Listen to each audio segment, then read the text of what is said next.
안녕하세요. 블랙하우 PC입니다. 오랜만에 찾아뵙습니다. 저도 더 빠르게 녹음을 해서 에피소드로 여러분을 찾아뵈려고 했는데 대본을 깔끔하게 뽑아내지를 못해서 이렇게 늦게 찾아뵙게 됐습니다. 먼저 청취자분들께 인사드린 호구매님께 감사드리면서 언제나 기다려주시는 우리 청취자님들께 감사의 말씀을 전합니다.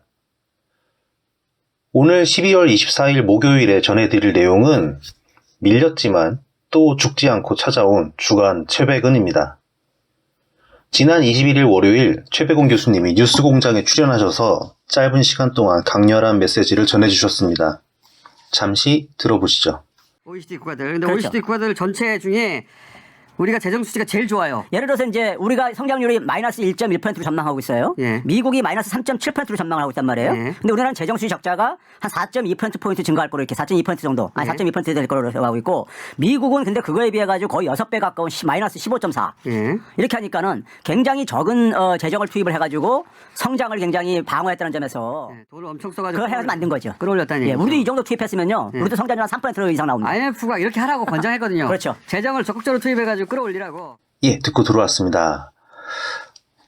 이 내용을 간단하게 요약을 해보면 한국이 재정을 제일 아껴 쓰고 가장 피해가 적게 선방한 경제 지표를 보이면서 돈을 더 썼으면 중국같이 플러스 경제 성장률을 보였을 것이라고 얘기하며 IMF도 적극적인 재정 정책을 쓰라고 충고했다고 최백은 교수님과 김호준 씨가 전합니다.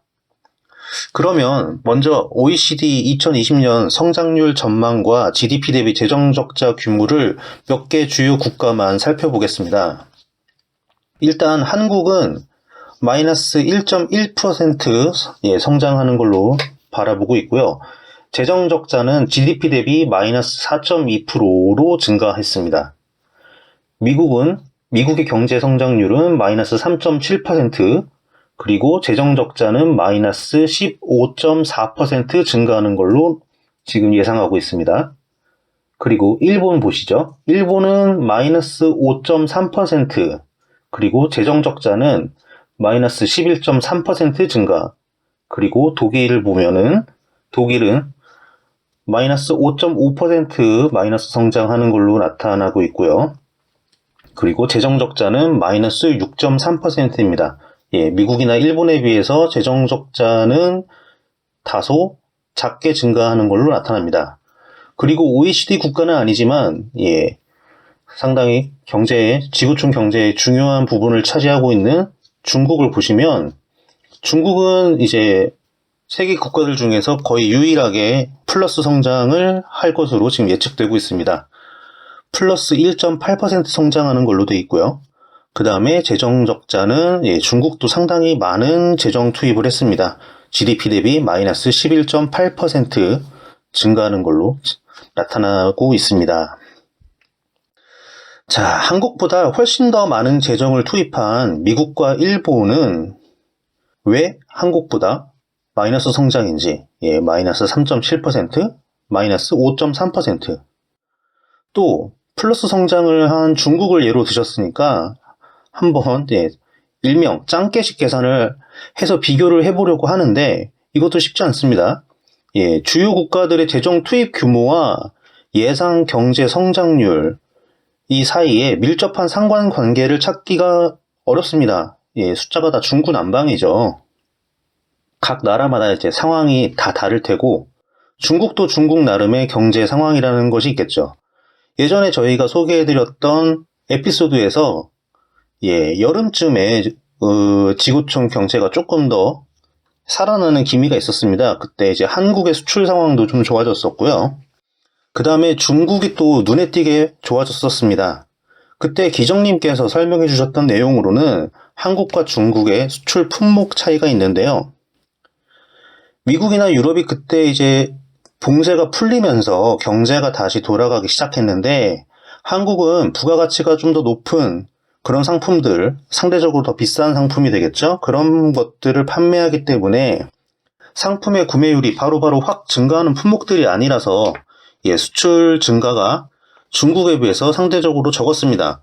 중국은 상대적으로 저렴한 생필품 같은 것들이라서 바로바로 수요가 다시 증가하기 때문에 생산량이 증가했다는 것이었죠. 이런 국가가 상대적으로 처한 현실에 차이가 있는 것이죠. 재정을 더 투입하면 통계상으로 나타나는 GDP 자체는 결국 증가할 것입니다. 하지만 얼마 투입했을 때 중국처럼 플러스 1.8% 성장 같은 숫자를 얻을 수 있는지는 모릅니다. 효율성의 차이가 있기 때문이죠.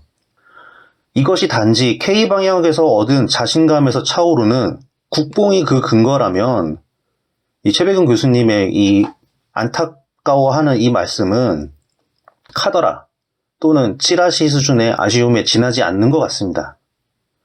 청취율 1위라는 라디오 방송에서 말씀하시는 내용으로는 매우 부적절한 것 같습니다. 또한 최백은 교수님이 또 아쉬워하는 지점이 바로 이 부분 아니겠습니까? 전 국민에게 지급하는 긴급 재난지원금을 최소 3차례 더 지급했어야 했는데 그것대로 했으면은 바로 중국처럼 플러스 성장률을 달성했을 것이라고 얘기하고 싶은데 시간 관계상 방송에서는 다 얘기를 못 하셨어요. 앞서서는 여러 번 말씀하셨었습니다. 그 근거는 2분기와 3분기 가계동향 조사에서 나타난 것으로 근거를 삼으십니다. 저희가 몇 주 전에 짚었지만 그렇게 직접적으로 얘기할 수 있는 근거가 아닙니다. 결정적으로 맞춤형으로 지급된 2차 긴급재난지원금은 재정 지출의 목적과 방향도 완전히 달랐지만 결정적으로 3분기가 거의 끝나가는 시점, 이제 추석 연휴 거의 지나고 지급이 되기 시작했기 때문에 3분기에선 잡히지가 않습니다. 그래서 이 전체 지급과 선별, 맞춤형 지급을 직접적으로 그 2분기와 3분기 가계동향 조사로 비교하는 것은 좀 매우 적절하지 않습니다. 조금이 아니죠. 매우 적절하지 않습니다. 올해가 마무리되면서 이제 4분기 조사까지 발표가 되면은 그나마 좀 더 직접적인 비교를 할 수 있을지 모르겠지만 또 2분기와 4분기 사이에도 굉장히 다른 환경 차이가 있죠. 2분기는 1분기 때 이제 대구에서 이제 발생했던 이제 코로나 유행이 많이 사그라든 상태에서 5월을 맞이하는 상황이었고요. 그때 이제 1차 재난지원금이 지급이 됐었죠. 2차 긴급재난지원금의 경우에는 여름에 한번 이제 8월에 이제 다시 확진자가 이제 최대 약 400명까지 증가하는 그런 일이 있었고, 그 이후에도 약 100여 명대, 평균 100여 명대의 확진자 수가 계속 발생을 하면서 거리두기가 그 1차 재난지원금 5월 때 같이 이렇게 확 풀리지가 않았었어요. 굉장히 잠깐 풀렸었기 때문에 제대로 비교하기가 힘들죠. 그렇지만 최백은 교수님은 또 쉽게 잘 후려치실지 않을까 이런 예상도 한번 해봅니다. 그것은 그때 필요하면 다시 얘기하기로 하고요. 자, 또 짚어볼게. 최백은 교수님이 이제 김어준 씨와 사이좋게 IMF도 권장한 적극적 재정 지출을 하지 않았다. 이렇게 얘기를 하는데요. 2020년 10월에 올해 10월 IMF에서 낸 Regional Economic Outlook Asia and Pacific에서 정확하게 나옵니다. 여기서 아예 정확하게 선별 지급을 권장합니다. 이 보고서에서는 Targeted Measure 그리고 Untargeted Measure 해가지고 지급 대상을 정확하게 선별해서 지급하는 방법 또는 이제 보편적 지급처럼 무작위로 전체에게 모두 뿌리는 방법 이렇게 비교를 하는데요.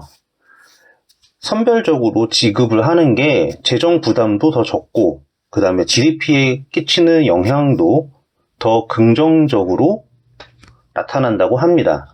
사실 이거는 이제 시뮬레이션이라서 실제 이제 조사는 아닙니다. 그리고 여기에 대한 이제 근거가 되는 레포트가 아직 IMF에서 이제 발표를 하지 않았기 때문에 그 당시에 지금 정도는 나왔을지 모르겠는데 한번 찾아봐야겠습니다.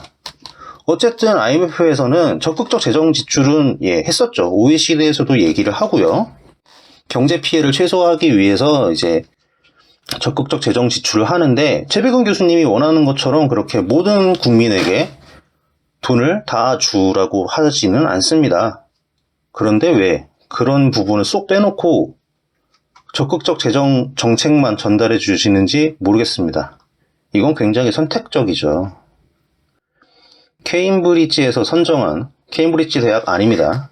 케임브리지에서 선정한 100대 경제학자 위상이 이렇게 선택적으로 정보를 전달하면은 안 되는 건 아닙니까? 혹시 이념에 빠진 경제 전문가들과 싸우시다가 주화 인마에 빠진 것은 아닌지 걱정입니다. 뭐 제가 할 걱정은 아니죠. 또 한 가지 덧붙일 게 있는데요. 최근에 또 소득 주도 성장을 옹호하시면서 안철수 씨를 비판하셨더라고요. 뭐 안철수 씨는 나름 비판받을 지점이 굉장히 넘치시는 분이라서 뭐 굳이 뭐 그 내용을 듣지는 않았습니다. 근데 개인적으로 좀 염려가 되더라고요.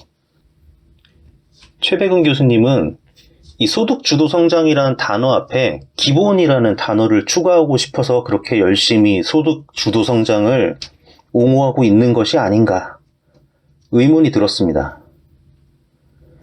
위기의 상황에서 문재인 대통령님이 경제에서 어떤 관료를 신뢰하는지, 왜 그 신뢰를 거두시지 않는지, 왜 아직도 모르는지 모르겠습니다. 그리고 김상조 정책실장님께 열폭도 좀 그만 멈춰주시길 바랍니다. 경제를 선택적으로 바라보시지 말고 대국적으로 바라봐 주시기 바랍니다. 이것으로 주간 최백은 마치겠습니다.